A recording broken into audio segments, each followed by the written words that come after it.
Hi everyone, so I just did the video before about closing up your side seams and underneath your sleeve. I know I only showed you me doing one side, but I have done the other side as well. And then I'm just going to go into the overlocking now. So I mentioned in my previous video about it being different foot.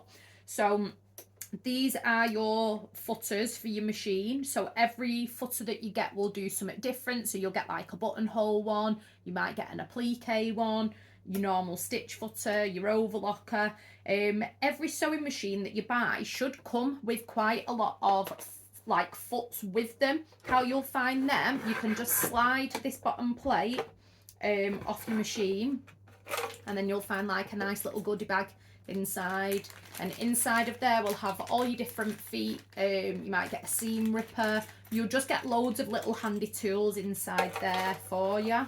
I always keep mine in there just so I always know where they are, and then you can just slot that back on nice and easy. So this is your overlocking foot. So you can see there they have different letters on. This one's got the letter C. I'll be totally honest, I don't know if it's different for different brands of machine. Mine's a Janome machine.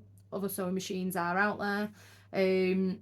But yeah, you can see there it's got like this little black plate, and then it's got like this little bristly brush thing on the side of it.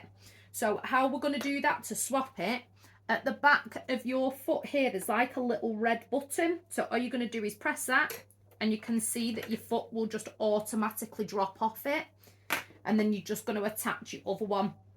So every foot has like a, I don't even know what it's called, it's like a little claw basically. And you just drop your foot with the little handle there, the lever, just lift it back up, and that's it. You don't need to thread your machine or anything because it's already been threaded from previous. And then all you're going to do on your machine, make sure you change it to the overlocking stitch. So you'll be able to find that in your manual. Like on mine here, I have a picture of all of the stitches on the front of my machine, which I find really helpful. And it basically looks like a zigzag with a line going down the left hand side of it. Mine's on stitch number 12, so I just press the number 12 and it will automatically drop to that. Please make sure you do that. When I first started sewing, many a time I kept it on a straight stitch and I broke a lot of needles because the needle will hit your footer basically, and it will damage it and break it. So just be really careful with that.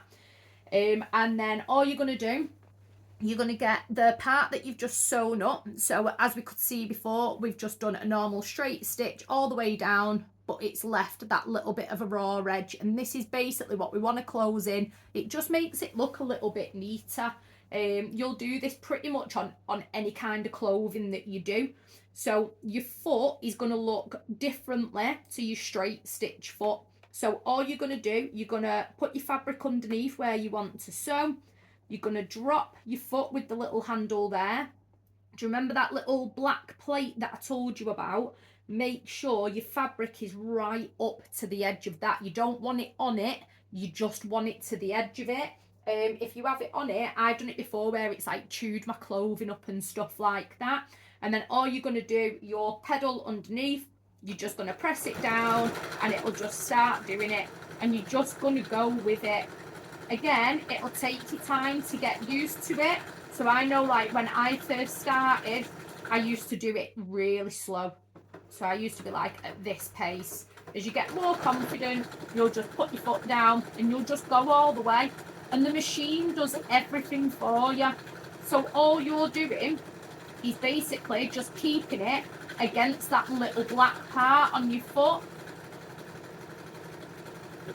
So like we say, you'll use this the majority of the time with clothing.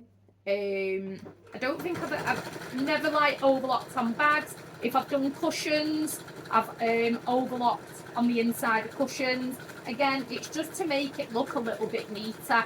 I know nobody's seeing it, but it just makes you feel a little bit better with your product at the end of it.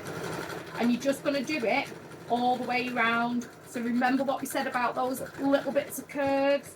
Just slow it down and then just follow it through the curve all the way to the end, and then that's it. Once you've come to the end, lift your foot. With this one, make sure you pull it to the back. There's like two tiny little metal stick parts where the thread will keep going over it. So pull it to the back to make sure you've released it. And then again, you just snip it at the end there, and then make sure you snip it at the other end just to make it look nice and neat. And then we'll just go ahead and do the other side. Again, guys, if you've got any questions, just drop me a message.